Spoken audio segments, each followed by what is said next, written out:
طبعًا في دكاترة بتقعد معايا الأول، دكاترة نفسية، وأنا باحب أقعد معاهم شخصيًا عشان أقيّم الحالة الذهنية بتاعته، عاوز أقيّم هو مستوعب اللي بيقوله، يعني أنا ما ينفعش أعمل لطفل عملية زي ما أنت بتقول لو هو مش فاهم أنا باعمل إيه، لازم يكون هو. أنا فاكر أول واحد عملت له كان عنده 10 سنين، قُلت لهم: "لأ لازم أقابله الأول." الحقيقة لقيت الولد مستوعب الدنيا بطريقة مش معقولة، ما بقيتش مصدق يعني، خلاص ده بتعمل له على طول وأنت متطمن. لو هو مش مستوعب لأ، لازم نفهّمه، ولازم تشوف الsupervision بتاع أهله هيبقى عامل إزاي بعد العملية.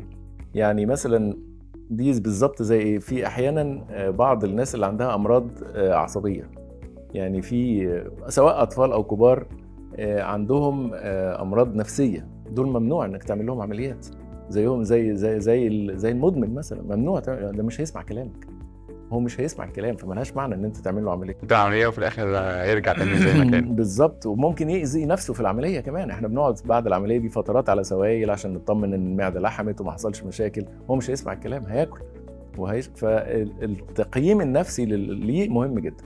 لكن هل مسموح له بعملية والّا لأ؟ مسموح له طبعًا بعملية، بعد الدكتور النفسي ما يقيم الموقف مسموح لهم بعملية، بس ليهم كرايتيريا مختلفة الأطفال، لازم أوزان معينة ولازم أمراض معينة، مش زي الكبار يعني.